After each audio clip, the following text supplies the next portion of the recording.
ဒ္ဓဘာသာဆိုတာဘာပါလဲရှင်ဗျာဘယ်မူတွေကိုအခြေခံပါတယ်လဲဗျာဗုဒ္ဓဘာသာရဲ့အန်တိတ်မှရည်မှန်းချက်ကရောဘာပါလဲဗျာဗုဒ္ဓဘာသာဆိုတာမြတ်စွာဘုရားရဲ့အဆုံးအမဘဝမှာဘယ်လိုနေရမယ်ဘယ်လိုထိုင်ရမယ်ဘာတွေလုပ်သင့်တယ်ဆိုတဲ့ way of life ကောင်းကျိုးချမ်းသာရစေနိုင်တဲ့လူတွေအကျိုးစီးပွားဖြစ်ထွန်းစေနိုင်တဲ့အကြောင်းတရားတွေကိုလှုပ်ဆောင်ပြီးလူတွေဆင်းရဲဒုက္ခရောက်ရှိစေနိုင်တဲ့အဆိုးတရားတွေကရှောင်ရှားဖို့သွန်သင်ဆုံးမတဲ့ဘုရားရဲ့အဆုံးအမတွေကိုဗုဒ္ဓဘာသာလို့ဆိုရမှာဖြစ်ပါတယ်။တိရိလင်္ကာနိုင်ငံမှာဗုဒ္ဓဘာသာဆိုတဲ့အသုံးကိုမသုံးဘဲနဲ့ဗုဒ္ဓဂမလို့ထင်လို့သုံးတာရှိတယ်။ဗုဒ္ဓဂမဆိုတာဗုဒ္ဓရဲ့အာဂမမြတ်စွာဘုရားရဲ့အဆုံးအမတရားတော်တွေလို့ဒီလိုပဲအဓိပ္ပာယ်ရပါတယ်။ခုခေတ်တော့ဘာသာပြန်တဲ့အခါဘာသာဆိုတာ religion ကိုယ်ကစိတ်ကမှုတွေကိုအခြေခံပြီးတော့ဘာသာဆိုတဲ့စကားလုံးကိုသုံးလာကြတာဖြစ်တယ်။မြတ်စွာဘုရားရဲ့အဆုံးအမတွေဆိုတာလိုက်နာကျင့်သုံးရမှာဖြစ်လို့ကိုယ်ကစိတ်ကမှုဆိုတဲ့ဟာကတွဲဖက်ပြီးတော့ပါလာတဲ့အရာတွေသာဖြစ်တယ်ပေါ့မှန်ပါဗျာအဓိကကဘုရားဘာသာဆိုတာမြတ်စွာဘုရားရဲ့အဆုံးအမသွန်သင်ပြသတဲ့စကားတွေပဲဖြစ်တယ်ဒါပြင်မြတ်စွာဘုရားကဘာတွေဆုံးမတော့ဆိုတော့ကိုချင်းသီလကောင်းမှုနဲ့လူချင်းအကျဉ်းတရားထားဖို့ရှင်ထဲမှာရှိတဲ့လူတွေရဲ့စိတ်နှလုံးကိုပူပန်စေတတ်တဲ့ကိလေသာတရားတွေကိုလျှော့နှဲအောင်လျှော့ချနောက်ဆုံးမှာအပြည့်တိုင်ဖြည့်ရှင်းပြီးဆဲတော့ကလွတ်မြောက်ဖို့ဆိုတာကိုမြတ်စွာဘုရားဟောခဲ့တာဖြစ်တယ်။အကျဉ်းချုပ်ပြောရမယ်ဆိုရင်ဘုရားရဲ့အဆုံးအမစကားတွေကိုပိဋကတ်30နိကေ9ပြဓမ္မခန္ဓာပေါင်း8400မှာဒီမှတ်တမ်းတင်ထားတာ။အဲ့ဒီမှတ်တမ်းတင်ထားတဲ့မြတ်စွာဘုရားရဲ့အဆုံးအမတွေအားလုံးကိုဗုဒ္ဓဘာသာဗုဒ္ဓရဲ့ဆုံးမသွန်သင်ချက်များလို့ဒီလိုအတိပ္ပယ်ကိုယူရမှာဖြစ်တယ်ပေါ့နော်အဲ့ဒီဗုဒ္ဓရဲ့သွန်သင်ဆုံးမချက်တွေကိုလိုက်နာတဲ့ပုဂ္ဂိုလ်တွေကြတော့ဗုဒ္ဓဘာသာဝင်လို့ခေါ်ကြတယ်မှန်ပါဗျာအလားတူပြန်တဲ့ religion ဆိုတဲ့အင်္ဂလိပ်ဘာသာစကားကရှုံကြည်မှုနဲ့ကိုးကွယ်မှုကိုခြေခံပြီးတော့ပြောတဲ့စကားမှန်ပါဗျာဒီမှာတော့အဲ့လိုယုံကြည်မှုနဲ့ကိုးကွယ်မှုကိုခြေခံတာမဟုတ်ဘဲနဲ့လက်တွေ့ကျင့်သုံးမှုကိုဆိုလိုတာဖြစ်လို့အချင်းချင်းမှတ်ရမှာတော့ဘုရားဘာသာဆိုတာမြတ်စွာဘုရားရဲ့အဆုံးအမတရားတော်များပဲဖြစ်တယ်သူ့ရဲ့အန်တိတ်မှရည်မှန်းချက်ကရောဘာများဖြစ်မလဲဘယ်မူတွေကိုခြေခံတယ်ဆိုတာလေးကိုပြောအောင်နော်မှန်ပါဗျာမူလို့ဆိုတာတဲ့ဘုရားဘာသာဖြစ်ဖို့အဓိကအကြောင်းတရားကတော့ကမ္မတက္ကတာသမ္မာဒိဋ္ဌိလို့ပါဠိမှာဆိုတာအဲ့ဒီကမ္မတက္ကတာသမ္မာဒိဋ္ဌိဆိုတာကိုလှုပ်တာကိုနဲ့သက်ဆိုင်တယ်လို့ခံယူချက်ကိုအခြေခံတယ်မှန်ပါဗျာမလို့အများနာလဲတာနဲ့ပြောရမယ်ဆိုရင်ကံကံရဲ့အကျိုးကိုလက်ခံတယ်မှန်ပါဗျာကံတရားကိုလက်ခံတယ်ကံတရားရဲ့အကျိုးကိုလက်ခံတယ်မှန်ပါဗျာအဲ့ဒီကံကံရဲ့အကျိုးကိုလက်မခံရင်ဘုရားဘာသာမဖြစ်နိုင်ဘူးမှန်ပါဗျာရသော်ဗျာလည်းကမ္မဝါဒီကရိယာဝါဒီဒီကုသိုလ်အကုသိုလ်ဆိုတာလုံးလို့ရတယ်ကုသိုလ်အကုသိုလ်ဆိုတာရှိတယ်လို့လက်ခံတဲ့ဝါဒဖြစ်တယ်မှန်ပါဗျာအဲ့ဒီကမ္မတက္ကတာသမ္မာဒိဋ္ဌိလို့ဆိုတဲ့ကိုလှုပ်တာကိုရတယ်ဆိုတဲ့ကမ္မဝါဒကရိယာဝါဒကိုအခြေခံတာပဲဖြစ်တယ်ပေါ့မှန်ပါဗျာအဲ့ဒါကိုအခြေခံပြီးတော့မြတ်စွာဘုရားကချင်းစင်တွေကိုသတ်မှတ်ထားတယ်သီလသမာဓိပညာဆိုအဓိကကိုချင်းတရားကောင်းမှုကနံပါတ်1မှန်ပါဗျာကိုချင်းတရားကောင်းပြီးတဲ့အခါစိတ်ဓာတ်ငြိမ်သက်အောင်လေ့ကျင့်တာနဲ့ထိုငြိမ်သက်မှုကြောင့်ရရှိလာတဲ့အသိပညာမှန်ပါဗျာအဲ့ဒါတွေကဘုရားဘာသာရဲ့အချမ်းမြင်ကျင့်စိတ်တစ်ခုလို့ပြောရမှာဖြစ်တယ်မှန်ပါဗျာဘုရားဘာသာရဲ့အတ္တိမရည်မှန်းချက်ကပါလဲလို့ဆိုတာကြတော့ဆင်းရဲဒုက္ခအလုံးအဆုံးသတ်ရေးပဲဖြစ်တယ်မှန်ပါဗျာလူတွေတွေ့ကြုံနေရတဲ့ဆင်းရဲဒုက္ခဆိုတာမျိုးမျိုးရှိတယ်မှန်ပါဗျာအလုံးမရှောင်လွဲနိုင်တဲ့ဆင်းရဲဒုက္ခကတော့ဘာလို့ဆိုရင်ဒုက္ခရလာပြီးရင်တဖြည်းဖြည်းအိုမင်းလာခြင်းနောက်ဆုံးမှာသိဆုံးရခြင်းဆိုတာဒါအကြီးမားဆုံးဆင်းရဲဒုက္ခလို့ပြောမှာပဲဖြစ်တယ်မှန်ပါဗျာဒီကြားထဲမှာဆုံးရှုံးနေတာမှုတွေကြုံရလို့တောကဖြစ်ရတာတို့ငိုရတာတို့ ခန္ဓာကိုယ်မှာနာကျင်ကြိုက်ခဲတဲ့ဒုက္ခတွေကာယကဒုက္ခတွေခံစားရတာတို့စိတ်မချမ်းမသာဖြစ်တဲ့ဆင်းရဲဒုက္ခတွေခံစားရတာတို့စိတ်ပင်ပန်းမှုတွေခံစားရတာတို့ဆိုရယ်ရင်ထဲကအပူတွေအဲ့ဒီဒုက္ခတွေလုံးဝအဆုံးသတ်ဖို့ဆိုတာဘုရားဘာသာရဲ့အတ္တိမအီမန်ချက်ပဲဖြစ်တယ်တင်ပါဗျာနောက်တစ်ခုကအတိတ်ကိုပုံချသောဝါဒဟုတ်ပါသလားဆိုတာလေနော်တင်ပါဗျာအတိတ်ကိုပုံချတဲ့ဝါဒလုံးဝမဟုတ်ဘူးတင်ပါဗျာမြတ်စွာဘုရားကအတိတ်အကြောင်းတရားကိုလည်းလက်ခံတယ်ပစ္စုပန်အကြောင်းတရားကိုလည်းလက်ခံတယ်တင်ပါဗျာအတိတ်ကြီးတတ်တတ်ပုံချတဲ့ဝါဒကိုပုပ္ပိကတဟေတုဝါဒလို့ခေါ်တယ်အဲ့ဒီဝါဒကဘုရားလက်မခံတဲ့ဝါဒပဲတင်ပါဗျာအရာရာဟာအတိတ်ကလောက်ခဲ့လို့ဆိုတဲ့ဟာမျိုးလုံးဝလက်မခံတင်ပါဗျာပစ္စုပန်လောလောလတ်လတ်ဖြစ်ပေါ်နေတဲ့အကြောင်းတရားကိုလည်းထည့်သွင်းစဉ်းစားတယ်မှန်ပါဗျာအဲ့တော့အတိတ်ကအကြောင်းတရားပဲဖြစ်စီပစ္စုပန်အကြောင်းတရားပဲဖြစ်စီအဲ့ဒီသက်ဆိုင်ရာအကြောင်းတရားတွေကိုလက်ခံယုံကြည်ပြီးအတိမတ်ပြုတဲ့ဝါရသာလင်ဘုရားဝါဒဖြစ်တယ်နိဗ္ဗာန်ဆိုတာဘာပါလဲဖေ။ဘာကြောင့်ရောနိဗ္ဗာန်ရအောင်ကြိုးစားသင့်ပါလဲ။လူငယ်တော်တော်များတော့နိဗ္ဗာန်ဆိုတာကိုတေချာနားမလဲအတွက်နိဗ္ဗာန်ဆိုတာကိုလူငယ်များနားလဲအောင်ရှင်ပြမိန့်ကြားပြီးတော်မူပါဟုတ်ပါတယ်နိဗ္ဗာန်ဆိုတာဘုံဌာနကြီးတစ်ခုလည်းမဟုတ်ပါဘူးနိဗ္ဗာန်ဆိုတဲ့စကားလုံးနဲ့ရှင်းမယ်ဆိုလို့ရှိရင်လူချင်းမှုတွေတွေ့တာမှုတွေတက်မဲ့မှုတွေအလုံးအဆုံးသတ်သွားနိုင်တဲ့အဆင့်ကိုနိဗ္ဗာန်လို့ခေါ်တာပါဒါမို့နိဗ္ဗာန်ဆိုတဲ့စကားလုံးကဝါဒဆိုတာကံနဲ့အကျိုးတွဲချိတ်ထားတယ်ဘဝတစ်ခုနဲ့ဘဝတစ်ခုတွဲဆက်ပေးထားတယ်ဆင်းရဲဒုက္ခတွေဟာဆင်းရဲမပြတ်တစ်ခုပြီးတစ်ခုဖြစ်ပေါ်နေတဲ့အရာတွေဟာဘာကြောင့်လဲလို့ဆိုရင်လူချင်းမှုတွေတတ်မဲ့မှုတွေတွေ့တာမှုတွေတဏှာလောဘတွေကြောင့်ဖြစ်နေတာဖြစ်တယ်အဲ့ဒီတဏှာလောဘတွေကိုချုပ်ငြိမ်းသောအောင်ဆုံးသတ်နိုင်တဲ့အဆင့်ဟာနိဗ္ဗာန်ပဲဖြစ်ပါတယ်ဒါကနိဗ္ဗာန်ဆိုတဲ့စကားလုံးကပြောတဲ့အဓိပ္ပာယ်ပဲနော်နောက်မိကုန်းတစ်ခုကဘာကြောင့်နိဗ္ဗာန်ရောက်အောင်ကြိုးစားသင့်တယ်လဲဆိုတဲ့မိကုန်းကတော့နိဗ္ဗာန်မရမချင်းလူမှုဒုက္ခတွေတို့ဘဝဒုက္ခတွေတို့ကြုံတွေ့နေမှာဖြစ်တယ်အဲ့ဒီဆင်းရဲဒုက္ခတွေကလွတ်မြောက်ပြီးတော့ဘယ်တော့မှအဲ့ဒီဒုက္ခမျိုးမရောက်အောင်ချမ်းသာမှုရချင်တယ်ဆိုရင်တော့ဒါနိဗ္ဗာန်ရောက်အောင်ကြိုးစားရမှာပဲဖြစ်တယ်ပေါ့ဒါကြောင့်ကြိုးစားတဲ့ဒုက္ခအဆုံးသတ်ဖို့အတွက်နိဗ္ဗာန်ရောက်အောင်ကြိုးစားနိဗ္ဗာန်ရောက်မှဆင်းရဲဒုက္ခမှန်သမျှအဆုံးသတ်မှာဖြစ်တယ်ဒါကြောင့်မို့လို့ဆင်းရဲဒုက္ခကိုကြောက်သူတိုင်းရှုံမုန်းသူတိုင်းဟာနိဗ္ဗာန်ရောက်အောင်ကြိုးစားကြရတာဖြစ်တယ်ပေါ့နော်နိဗ္ဗာန်ဆိုတာလူငယ်တွေနားလည်အောင်ရှင်းပြမိန့်ကြားပေးပါလို့ဆိုခုနအဓိပ္ပာယ်ကလည်းပဲနိဗ္ဗာန်ဆိုတာဘုံဌာနကြီးလည်းမဟုတ်ဘူးကောင်းကင်ဘုံကြီးလည်းမဟုတ်ဘူးခံစားဆံစားရတဲ့နေရာမျိုးလည်းမဟုတ်ဘူးအခုလက်ရှိဖြစ်ပေါ်နေတဲ့ဆင်းရဲဒုက္ခတွေအကြောင်းတရားတွေချုပ်ငြိမ်းသွားလို့အခုဆင်းရဲဒုက္ခတွေအဆုံးသတ်သွားတာဆင်းရဲဒုက္ခဆိုတာလူတွေကမလို့ခြင်းဘူးမလို့ခြင်းဘူးဒုက္ခဆိုတာအတန်ကြာရုံနဲ့ပဲလူတွေမကြိုက်ကြဘူးပေါ့နော်အဲ့ဒီမကြိုက်တဲ့ဆင်းရဲဒုက္ခတွေကိုမရအောင်ဘယ်လိုလုပ်ရမလဲလို့ဆိုရင်အဲ့ဒီဆင်းရဲဒုက္ခတွေကိုထုတ်လုပ်နေတာဘယ်သူလဲဘယ်အရာလဲဆိုတာကိုသိရမှာဖြစ်တယ်အဲ့ဒါကိုမြတ်စွာဘုရားကတိတိလေးနဲ့ဟောထားတာရှိတယ်ဒုက္ခသမုဒယောဆိုတာလေတဏှာဟာဒုက္ခသမုဒယပဲဖြစ်တယ်ခုနကလူချင်းတတ်မဲ့မှုတွေရှိနေသေးသမျှကလပ်ပါလုံးဒီလူတွေမလို့ခြင်းနဲ့ဆင်းရဲဒုက္ခတွေကကြုံတွေ့နေမှာဖြစ်တယ်အဲ့ဒီဆင်းရဲဒုက္ခကိုဖြစ်စေတတ်တဲ့လူချင်းတတ်မဲ့မှုတွေကိုအဆုံးသတ်အောင်လှုပ်လိုက်ခြင်းအပြင်ဒုက္ခအလုံးအဆုံးသတ်သွားတယ်အဲ့ဒီအဆုံးသတ်သွားတာကိုပဲနိဗ္ဗာန်လို့ဆိုတာအဲ့တော့နိဗ္ဗာန်ကိုသိဖို့ဟာနံပါတ်1ဘဝရဲ့ဆင်းရဲဒုက္ခတွေကိုနားလည်အောင်ကြိုးစားရတယ်နားလည်အောင်ကြိုးစားတဲ့အခါမှာဒီဒုက္ခတွေကိုမလိုချင်တော့ဘူးဆိုရင်ဒီဒုက္ခတွေကဘယ်သူကနေလှုပ်ဆောင်ပေးနေတာတော့ဆိုလိုချင်တတ်မဲ့မှုတဏှာလှုပ်ဆောင်ပေး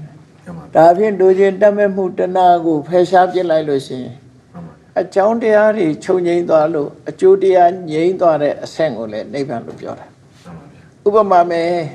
ခု မိကွက်လေးဆိုလို့ရှိရင်လေ မှန်ပါဗျာ မိတောက်ကလေးရှိတယ် မှန်ပါဗျာ အဲ့ဒီမိတောက်ကလေးကဘယ်ပေါ်မှာရက်တည်နေတာတော့ဆိုမိစာနဲ့စီပေါ်မှာရက်တည်နေ မှန်ပါဗျာ စီလေးကလည်းရှိနေတယ်မိစာလေးကလည်းရှိနေတယ်အဲ့ဒီပေါ်မှာမိတောက်လေးရက်တည်နေတယ်စီလည်းမဖြေတော့ဘူးမိစာလည်းကုံသွားပြီဆိုတဲ့အခါသူလောင်းစရာသူရက်တည်ဖို့နေရာမရှိတော့ မှန်ပါဗျာ ဒီနှစ်ခုအကြောင်းတရားနှစ်ခုကုံဆုံးသွားခြင်းကြောင့်မိတောက်ကလေးငြိမ့်သွားတယ် မှန်ပါဗျာ အကြောင်းကင်းသွားလို့အကျိုးတရားလည်းကင်းသွားတယ်ဆိုတဲ့အဲ့ဒီအငြိမ့်သဘောကိုလေနိဗ္ဗာန်လို့ခေါ်တာပဲဘဝဆိုတာကံနဲ့ကိလေသာပေါင်းစပ်ပြီးတော့ထုတ်လုပ်တာဖြစ်တယ် မှန်ပါဗျာ ကိလေသာတွေကိုဖယ်လိုက်တော့ကံတွေကအလုံးပဲဖြစ်တော့ဘူးကံနဲ့ကိလေသာငြိမ့်သွားပြီငြိမ့်သွားတဲ့အခါသူတို့ဘဝတစ်ခုကိုဆက်လက်မထုတ်တော့ဘူး မှန်ပါဗျာ ဆက်လက်မထုတ်သည့်အတွက်ကြောင့်ဘဝဟာလည်းပြတ်သွားတယ် မှန်ပါဗျာ ကံကိလေသာဆိုတဲ့အကြောင်းငြိမ်းလို့အကျိုးဖြစ်တဲ့ဆင်းရဲဒုက္ခဆိုတဲ့ဘဝငြိမ်းသွားတာဒါနိဗ္ဗာန်ပဲလို့ဆိုလို့တယ် မှန်ပါဗျာ နော် အဲ့တော့နိဗ္ဗာန်ဆိုတာဘာမှမရှိခြင်းသဘောတရားကိုပြောတာမျိုးလားရှင်ဗျာ မရှိတာမဟုတ်ဘူးသူက မှန်ပါဗျာ ဆိုပါစို့မိတော့လေးဆိုတာရှိတယ် မှန်ပါဗျာ အဲ့ဒီမိတော့လေးရှိတော့မိတော့ကလေးငြိမ်းသွားတာရောမရှိဘူးလို့ပြောလို့ရလား အဲ့လိုတော့မရပါဘူး မရဘူးမိတော့ကလေးရှိလို့လောင်းနေတဲ့မိတော့ကလေးကိုငြိမ်းလိုက်တဲ့အငြိမ်းတတ်သဘောမျိုးပဲ မှန်ပါဗျာ အရှိကိုငြိမ်းလိုက်တဲ့အခါငြိမ်းသွားတဲ့သဘောလေးကိုပဲနိဗ္ဗာန်လို့ဆိုလို့တယ် နောက်ထပ်မေးခွန်းတစ်ခုကတော့ဗုဒ္ဓဘာသာနဲ့အခြားဘာသာများနဲ့အဓိကကွာခြားချက်များကိုအရှင်ဘုရားရှင်းပြပြီးတော်မူပါ ဟုတ်ပြီဘုရားဘာသာနဲ့တခြားဘာသာအဓိကကွာခြားချက်ကလူတွေဘာကြောင့်ဖြစ်ရသလဲဆိုတဲ့လောကကြီးကဘာကြောင့်အခုလိုဖြစ်ရသလဲလူချင်းတူပါလေတယောက်နဲ့တယောက်ဘာကြောင့်ကွာခြားနေသလဲဒီဖြစ်ပေါ်နေတဲ့အခြေအနေတွေကိုကြည့်ပြီးအကြောင်းရှာတဲ့အခါမှာကွာခြားသွားတယ်လူဘာကြောင့်ဖြစ်ရသလဲကဘာကြီးဘာကြောင့်ရှိနေရသလဲဆိုတာတွေကိုတချို့ကဘလို့ဖြေထုတ်တော့ဆိုတကူရှင်ကြီးဖန်ဆင်းလို့ဆိုတဲ့အကြောင်းကိုသူရှာတယ် မှန်ပါဗျာ တကူရှင်ကဖန်ဆင်းတယ်ဆိုအဲ့ဒါကိုရှင်းတော့တဲ့အိတ္တရနေမာနဝါဒလို့ခေါ်တယ် မှန်ပါဗျာ အိတ္တရဆိုတာကဘာကြီးကိုစိုးမိုးအုပ်ချုပ်နိုင်တဲ့တကူရှင်ကြီးကနေမာနသူ့စိတ်တိုင်းညဖန်ဆင်းလိုက်တယ် မှန်ပါဗျာ ဖန်ဆင်းလိုက်လို့လူတွေနဲ့တက်ရှိတက်မဲ့အရာတွေကပေါ်ထွန်းလာတယ်လို့သူတို့ယူဆတယ် မှန်ပါဗျာ အဲ့ဒါအကြောင်းရှာတာပဲဖြစ်တယ် မှန်ပါဗျာ နောက်တစ်ခုကဒါတွေက accident တဲ့အကြောင်းမရှိဘဲနဲ့သူကသူဖြစ်လာတာပါလို့ဖန်ဆင်းရှင်ဝါဒကိုလက်မခံတဲ့ပုဂ္ဂိုလ်တွေကအကြောင်းမဲ့ဝါဒပဲဆိုပြီးအဟိတုကဝါဒဆိုတာအကြောင်းရှာတော့အဲ့ဒီကလည်းဘာသာတစ်ခုဖြစ်လာတယ်နောက်တစ်ခုကတော့အတိတ်ကိုပုံချတယ်ခုနပုဗ္ဗေကတာဟိတုဝါဒဆိုပေါ်လာတယ် မှန်ပါဗျာ ဘာပဲဖြစ်ဖြစ်အတိတ်ကလုတ်ခဲ့လို့ဖြစ်တာဆိုပြီးတော့အတိတ်ကိုပုံချတဲ့ဝါဒလည်းပဲအကြောင်းရှာတာပဲဖြစ်တယ် မှန်ပါဗျာ တခြားဘာသာတွေကအဲ့ဒီ၃မျိုးတည်းကတစ်မျိုးမျိုးကိုအကြောင်းရှာကြတယ်ဘုရားဘာသာကဘာကိုအကြောင်းရှာတော့ဆိုတာကံနဲ့ကိလေသာပေါင်းစပ်လို့လောကကြီးကဖြစ်ထွန်းလာတယ် မှန်ပါဗျာ အဲ့တော့ဘုရားရဲ့အယူဆဟိုတယ်ဟောပြောချက်အရာဆိုလို့ရှိရင်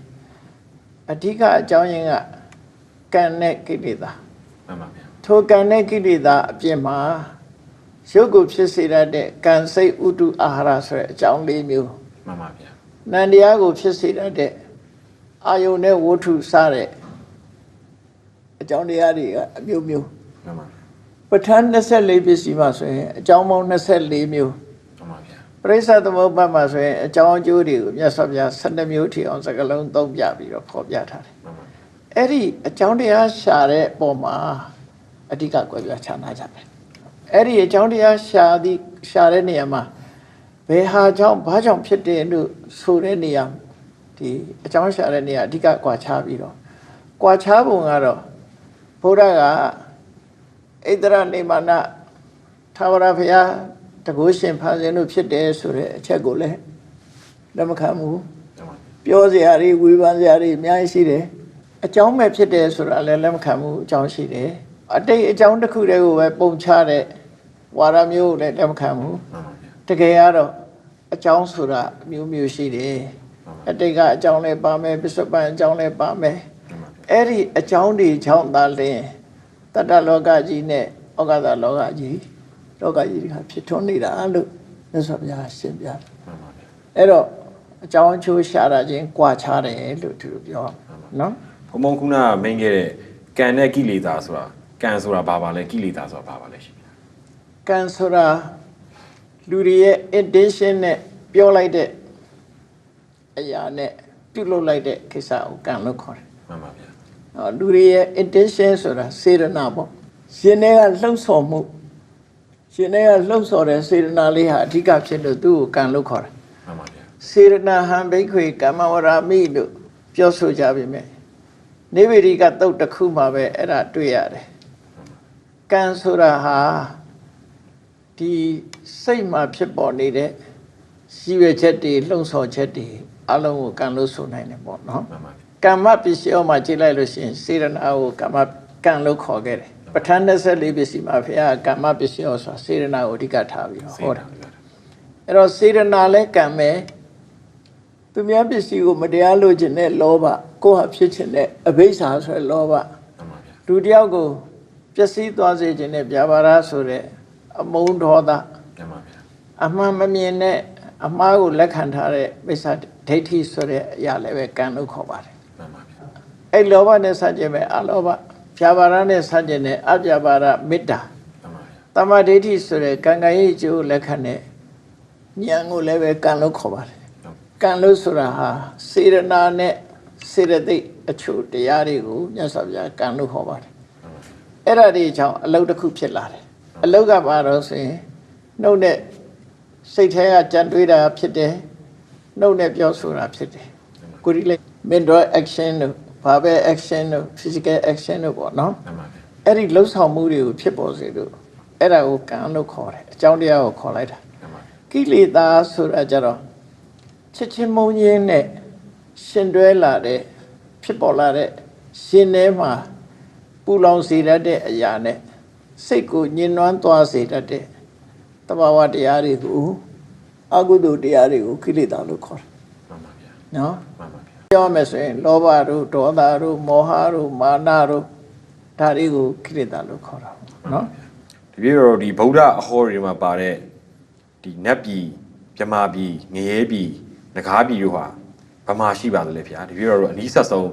ဘယ်လိုပုံဖော်လို့ရနိုင်ပါလဲရှင်ဗျာ ပြည်လို့ဆိုတဲ့အဓိပ္ပာယ်ကိုအရင်ကြည့်ရအောင်မြန်မာပြည်လို့ဆိုတာမြန်မာလူမျိုးတွေအများစုနေတာ မှန်ပါ ဒီပြင်လူမျိုးတွေလည်းရှိတာပဲနော်မြန်မာလူမျိုးတွေအများစုနေတဲ့နေရာကိုမြန်မာပြည်လို့ခေါ်တယ်လို့ပဲ မှန်ပါ ဆင်းရဲဒုက္ခနဲ့ဘဝအကုသိုလ်ကံတွေကြောင့်ဆင်းရဲဒုက္ခအတိပြေးတဲ့ဒီရပ်ဝန်းတစ်ခုမှာဒုက္ခခံစားနေရတဲ့သတ္တဝါတွေနေတဲ့နေရာကိုငရဲပြီလို့ခေါ်မှာ မှန်ပါဗျာ နော် မှန်ပါ ဘယ်နေရာမှာရှိသလဲဆိုတာတော့မြတ်စွာဘုရားဘယ်မှာရှိတယ်လို့တိုက်ရိုက်ပြောထားတာတော့မရှိဘူးဘုံဘုံအတွေ့နဲ့ပြောရမယ်ဆိုလို့ရှိရင်အများရမီးလောင်နေတဲ့အတွင်းထဲမှာပူလောင်နေတဲ့ဒီမီးလောင်နေဆိုတာရှိတယ် မှန်ပါ အဲ့ဒီမီးလောင်နေတဲ့မှာတက်ရှိသတော်အနေနဲ့ဖြစ်နေတဲ့ကောင်းတွေဟာအများရပူလောင်နေမှာပဲ မှန်ပါ ငရုတ်သီးထဲမှာမွေးတဲ့ပိုးလို့ပဲပေါ့နော် မှန်ပါ အဲ့ဒါမျိုးမရှိနိုင်ဘူးလားရှိနိုင်အခုရေဘူးတွင်းနေပါလေဆိုတာစာပေကျမ်းကအရာပြောမယ်ဆိုရင်တပောဓာမြစ်ဆိုတာအိန္ဒိယမှာရှိတယ် မှန်ပါ အဲ့တပောဓာမြစ်ဟာတပောဓာဆိုတာတပဆိုတာပူတဲ့ဥဒကရေ မှန်ပါဗျာ ရေဘူးစမ်းစီစင်းတဲ့မြစ် မှန်ပါဗျာ အဲ့ဒီမြစ်ကဘာကြောင့်ရေဘူးဖြစ်ရတယ်လဲလို့ဆိုရင်လောဟကုံမီလို့ခေါ်တဲ့ငရဲအိုးကြီးနှစ်ခုကြားဖြတ်စီလာတယ်ဆိုတော့ မှန်ပါ စဉ်းစားကြည့်ရတာမီးတောင်ကြီးနှစ်ခုကြားကနေဖြတ်စီလာတော့ဟိုဘက်ကလည်းမီးတွေလောင်နေဒီဘက်ကလည်းမီးတွေလောင်အဲ့ကြားထဲကဖြတ်စီလာလို့ဒီရပူသွားတာဆိုတော့ မှန်ပါဗျာ အဲ့တော့တချို့စာကျမ်းလေးတွေအနေနဲ့ပြောရမယ်ဆိုရင်တော့မြေကြီးအောက်မှာငရဲပြည်ဆိုတာရှိနိုင်တယ်ပေါ့နော် မှန်ပါဗျာ ရှိနိုင်တယ်လို့ပြောအစင်ဒုက္ခရောက်တဲ့ပုဂ္ဂိုလ်တွေတရားတွေပေါ့ဒုက္ခခံရတဲ့တရားတွေ မှန်ပါ အေးမြတ်မြတ်မနေရဘဲနဲ့အမြဲတမ်းဒီဆင်းရဲဒုက္ခခံနေရတဲ့တရားတွေနေတဲ့ area ကြီးတစ်ခုကိုငရဲပြည်လို့ပြော မှန်ပါဗျာ အဲ့ဒီငရဲပြည်ကိုမြတ်စွာဘုရားပုံဖော်ပြီးတော့ဟောထားရှိတယ် မှန်ပါဗျာ မြင်ရတာလဲကြောက်เสียလန့်เสียကြားရတဲ့အတန်ကလည်းကြောက်เสียလန့်เสีย မှန်ပါဗျာ အနံ့ကြီးကလည်းမခံနိုင်တော့အောင်ဆိုတဲ့အနံ့ မှန်ပါဗျာ လျှာကအရသာကလည်းပဲလုံးဝခံရခက်တဲ့အရသာ ခန္ဓာကိုယ်လာထိတာလည်းပဲလုံးဝအထိတွေ့မကောင်းတဲ့ဟာစိတ်ထဲမှာကူးလိုက်ရရင်လည်းအကောင်းတစ်ခုမှမရှိတဲ့မျက်စိနာနာလျှာကာယလို့ဆိုတဲ့လူရဲ့ခန္ဓာကိုယ်မှာဆက်သွဲတဲ့အရာတွေဟာအားလုံးဟာကြောက်เสียလန်းเสียဟိုစိတ်မချမ်းသာကြရကြီးနဲ့ကြုံတွေ့နေရတဲ့သရဝါတွေကိုငရဲခံရတဲ့သရဝါလို့ခေါ်တယ်မှန်ပါဗျာအဲ့ဒီငရဲသားသရဝါတွေနေထိုင်ရာဧရိယာကြီးတစ်ခုငရဲပြည်လို့ပြောတာမှန်ပါဗျာနတ်ပြည်ဆိုတာကတော့လူတွေနေတဲ့နေရာအပါဝင်လို့ပြောမယ်ဘာလို့ဆိုဘုံမစိုးနတ်ဆိုတာရှိတယ်မှန်ပါဗျာတပည့်ဆက်ကြထဲမှာဘုံမာနံဒေဝနံတတ္ထံသုတ်တော်ဟာမှန်ပါဗျာသတ္တုမာရဇိကဒေဝလို့ဆိုပြီးတော့လူပြည်မှာလူတွေနဲ့လက်ပွန်တရီနေတဲ့အိမ်ဆောင်နတ်တို့ကျောင်းဆောင်နတ်တို့ရှုပ်ကစိုးတို့ဘုံမစိုးတို့ဆိုတာရှိတယ်လေမှန်ပါဗျာအဲ့ဒီသူတို့ရဲ့နေထိုင်တဲ့ area ဟာဟိုအထက်လွတ်လပ်တဲ့အာကာသအထိအောင်သူတို့ချမ်းသာဒုက္ခနဲ့ပြည့်စုံတဲ့သရဝါတွေနေထိုင်တဲ့နေရာကိုနတ်ပြည်လို့ခေါ်တာပဲမှန်ပါဗျာပြမဆိုတာကသူကမြင့်မြတ်တဲ့စိတ်နဲ့အမြဲတမ်းနေကြတယ်မှန်ပါဗျာမေတ္တာကရုဏာမုဒိတာဥပေက္ခဆိုတဲ့ပြမစိုးတရားနဲ့အမြဲတမ်းနေတဲ့သို့တော့ပြမပြည်ကိုရောက်တာဒါနနဲ့သီလနဲ့တည်းမရောက်ဘူးမှန်ပါဗျာတပဋ္ဌာကျင့်စဉ်တစ်ခုကိုပေါ့ရောအောင်မြောင်ကျင့်နိုင်မှပြမပြည်ကိုရောက်တာဖြစ်တယ်မှန်ပါဗျာအဲ့ဒါလေကျင့်စဉ်ရင်တူတဲ့ပုဂ္ဂိုလ်တွေဟာဇန်လို့ခေါ်တဲ့ဟာပေါ့နော်မှန်ပါဗျာတပဋ္ဌာကျင့်စဉ်ကျင့်လို့အဲ့ဒီအကြောင်းတရားတွေတူညီပြီးတော့ရောက်ရှိသွားတဲ့ပုဂ္ဂိုလ်တွေရဲ့နေထိုင်ရာဧရိယာတစ်ခုကိုပြမပြည်လို့ပဲပြောရမှာပေါ့မှန်ပါဗျာနော်နဂါးပြည်ဆိုတာတော့စားရဲပြည်ထဲမှာတော့သူကပင်လယ်အောက်မှာအဓိကအများကြီးရှိတယ်ပေါ့နော်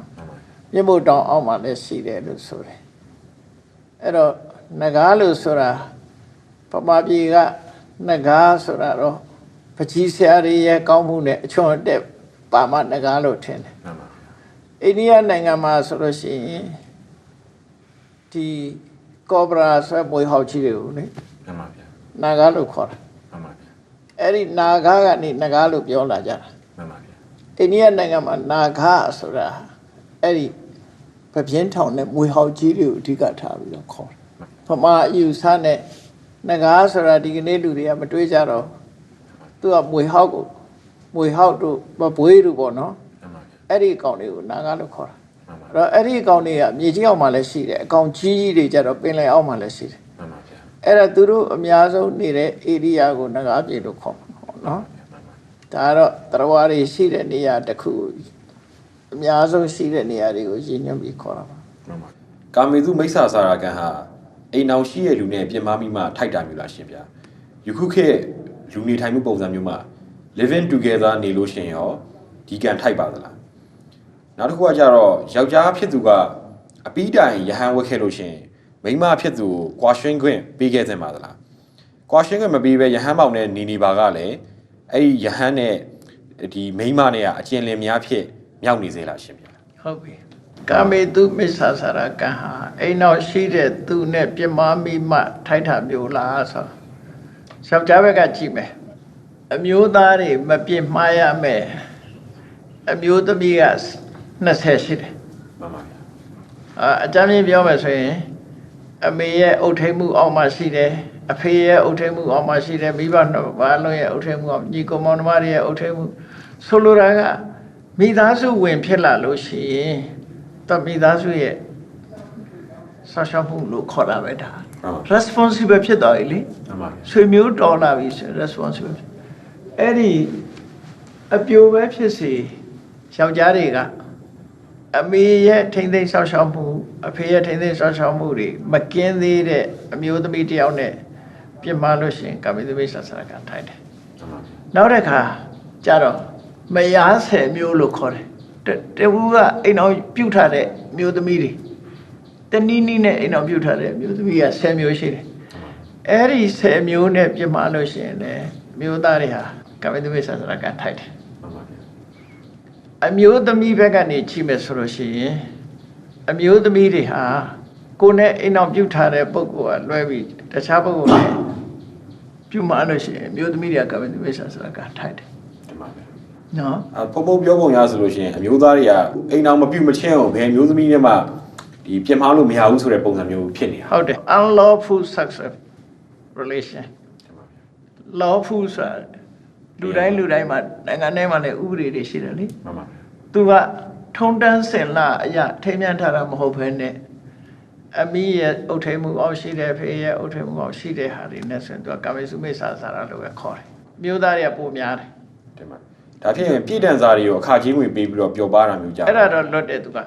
ပြည်တဲ့စာကြတော့သူကမုဟုတ်တိကာလို့ခေါ်တယ် တင်ပါ မဟုတ်တိကာလည်းအဖြစ်ရှိတယ်မျိုးသားတွေကအပြစ်လွတ်တာနည်းတယ်အန်လောဖူမဖြစ်ဖို့ပဲအရေးကြီးတာပေါ့ မှန်ပါဗျာဗုဒ္ဓဘာသာရဆိုလို့ရှိရင်အမျိုးသားနဲ့အမျိုးသမီးသဘောတူနေလို့ရှိရင်တော့မှဒီတရားဝင်လက်မထပ်ရသေးမှဖြစ်ဖြစ်မိဘတွေရဲ့အုပ်ထိန်မှုအောက်မှာရှိနေသေးမှဖြစ်ဖြစ်ဒီပြင်းမှားမိလို့ရှိရင်ကာမေသူမိစ္ဆာစာရကန်ထိုက်တယ်လို့ရှင်ဗျာ သူကတော့မိဘတွေကသဘောတူထားပြီးပြီဆိုရင်တော့သဘောတူခြင်းဒီပင်လင်ခွင့်ပြုခြင်းဖြစ်သွားပြီပေါ့ မှန်ပါဗျာ ဘလို့ဖြစ်เสียအကြောင်းတော့မရှိတော့ဘူးလို့ထင်ပါတယ် တင်ပါဗျာ နော် တင်ပါနောက်တစ်ခုကကြတော့ဒီယောက်ျားဖြစ်သူကအပိတိုင်ရဟန်းဝက်ခဲ့လို့ရှင်ရောမိန်းမဖြစ်သူကွာရှင်းပေးခြင်းသင်ပါသလားဗျာအကယ် အဲ့ဒါ တင်ပါဗျာ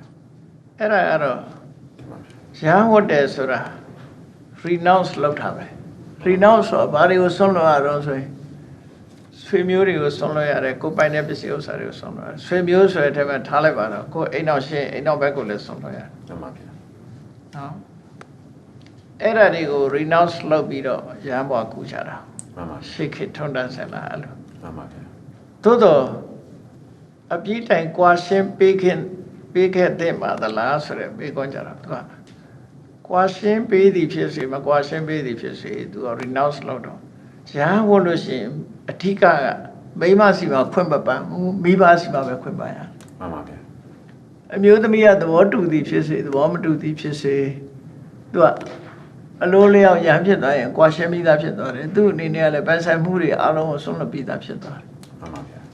နော် မှန်ပါဗျာမှန်ပါဗျာ ရှေးထုံးစံကိုပြောပြတာပေါ့နော် တင်ပါဗျာတင်ပါဗျာ ဖះလက်ထက်ကထုံးစံအပြည့်တိုင်ကွာရှင်းပေးဖို့ဆိုတာတရားဝင်ကွာရှင်းခွင့်ခုခေတ်လို့စာချုပ်တွေပါတွေ divorce လုပ်တာတော့မရှိဘူး တင်ပါဗျာ